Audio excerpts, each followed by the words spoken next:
completely turned around in each of these. In addition, we went ahead and purchased new beds, furniture, and we purchased new medical equipment in all the 6 facilities. He further explained that government has opened its doors for public-private partnership, and few organizations are already owning some of the facilities, and appealed for more corporate organizations and public-spirited individuals to collaborate with the board to enhance the sustainability of the healthcare centers so that they don't go back to the state of neglect and abandonment. Melvin Jackson, Rstv News.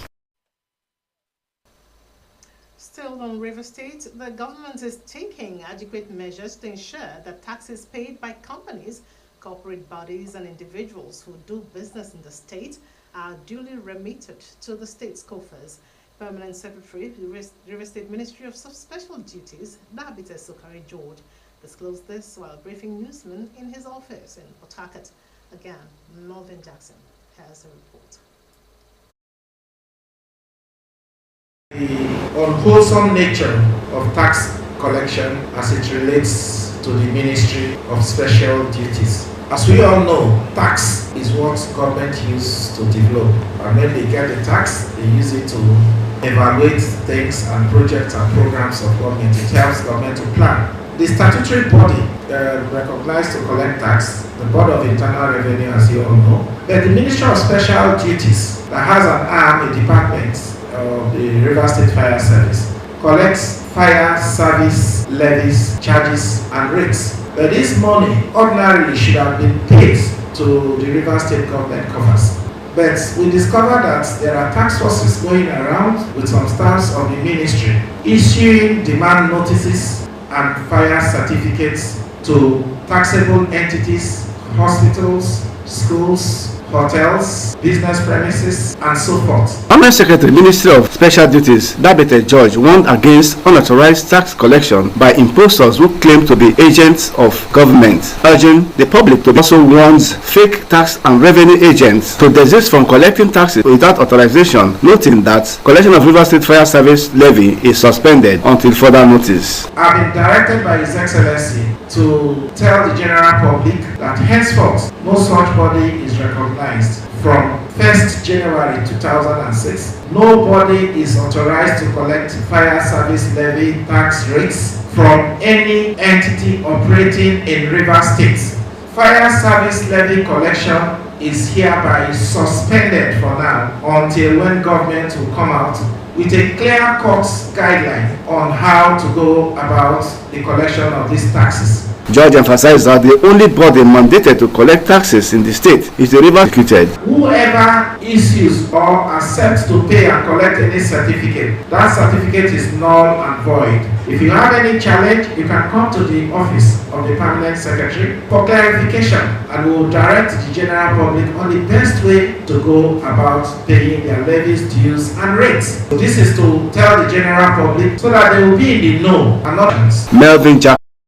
Most Reverend Kala Dokubo enjoined all the heads of block in Kan River State, church leaders and Bonima Wharf Road, Port Harcourt. He appealed to both arms of government to imbibe the spirit of forgiveness and prioritize good governance in the state. Restraint in their utterances and de-escalate division and instability instead of guiding the process towards peace is condemnable. The leadership of Kan River State, with the approval of the chairman and council, hereby declare a one-day fasting and prayer program for peace and good governance and political stability in River State.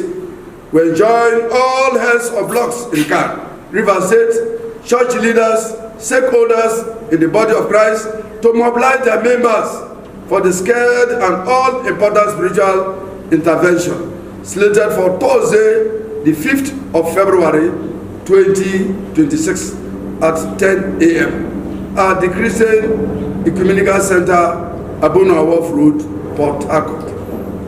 The Kan chairman said, as custodians of spiritual and moral conscience of River State, they cannot fold their arms while the state is pushed steadily toward chaos, institutional breakdown, and avoidable suffering. He expressed disappointment that the continued escalation of the crisis will hinder governance, delay budgets, erode public trust, and impede peaceful, constructive development. We will no longer personal interest while governance is taking the back seat in Rivers State. Hence, the clarion call on all the political gladiators to halt all forms of hostilities in the interest of peace, stability, and progress of our dear state. Nnamdi Olimini, Rstv News. Pensioners across the 23 local government areas of the state. The exercise, according to the Commission, is part of its ongoing efforts to strengthen transparency, accountability at 9 o'clock in the morning and 3 o'clock in the afternoon daily.